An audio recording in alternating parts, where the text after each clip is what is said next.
Hey guys, how's it going? My name is Jeremy. Welcome to Polyphonic Press, and I know it's been a while since I did a review, but hopefully things are going to change soon. I've just been working a lot and I've been really busy, and when I went to review, I've just been really tired and really didn't feel like doing it. But I'm back, and hopefully I will be doing this more. I haven't gone away, I haven't quit, I just took a little break. But let's get right into it. Today I'm going to be reviewing Noel Gallagher's High Flying Birds self-titled debut album. Now, I'm sure you guys know who Noel Gallagher is, but just in case you don't, he was the guitar player for Oasis for about 15 years. They broke up in 2009, and he sort of stayed quiet for about 2 years, which is kind of a long time to not do anything in the music industry. But he's back now with a new band called Noel Gallagher's High Flying Birds, and this is their self-titled debut album. And it starts off with a song called Everybody's on the Run, and it's sort of like a 60s psychedelic garage rock type of thing.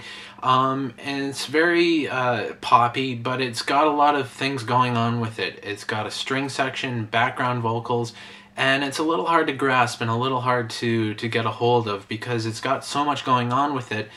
It's a little self-indulgent, and I honestly didn't really care for this song. It's probably my least favorite song on the album, and it starts everything off right away. But that doesn't necessarily set you up for a disappointment because the rest of the songs are actually pretty good. This one, I just felt it was just too self-indulgent, but at the core of it is a really well-written song. If it had just been stripped down a little bit, it would have been a lot better. But again, it would just have too much going on with it to really get. And I understand what he's doing. He's just trying to make the best kind of music that he can, but when you have so much at your disposal, you can kind of go overboard. And I kind of felt that he did that on this song. If I Had a Gun was a little more stripped down, and it's got more elements that you would hear in a typical rock setting.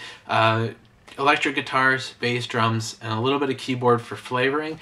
And it's a well-written song too, and it works really well when it's stripped down. Most songs do. If you have a really good song, you don't need a whole lot of extra stuff. You just need basic elements, and that's all you need. The Death of You and Me was actually the first single to be released from the album, and it's a good jumping off point because it really represents the rest of the songs pretty well. If this was your first impression of the record, you won't be disappointed when you hear the rest of the tracks.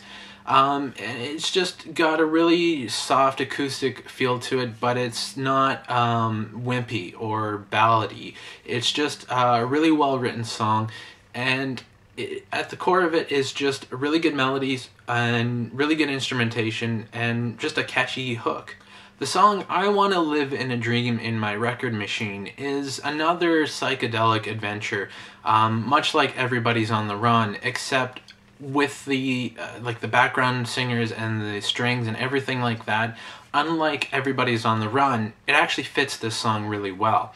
I don't know why, but it just works better with this song than it did with Everybody's on the Run. The only thing that I can think of is they tried it with this song first, and then tried it with the Everybody's on the Run.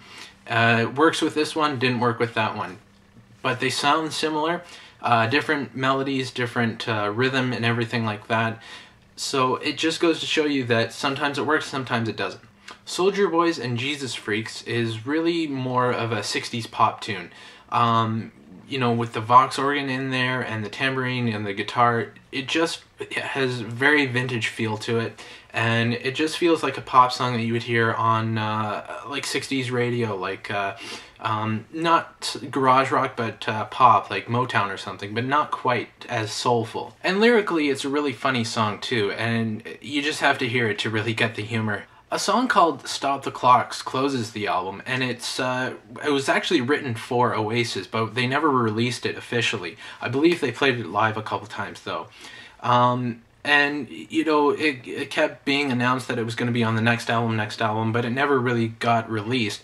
Not sure why. It's a really great song, but it's not really an album closer because it sort of doesn't really have anything to do with the rest of the songs, really. It's more of an epilogue and more of an afterthought, really. Just something they sort of tacked on the end. So it kind of stands up on its own. Production-wise, this album is pretty well done. It's fairly polished, very slick, but it's not overproduced, which is pretty hard to do. They did a really great job. Everything comes in clearly. It's mixed really well. So yeah, it was really well done. This wasn't a bad record. wasn't the best thing I've ever heard. It's hard not to compare this to BDI. Now that I've had a chance to listen to both albums, this is the better one of the two. But I still long for an Oasis reunion because I just love them.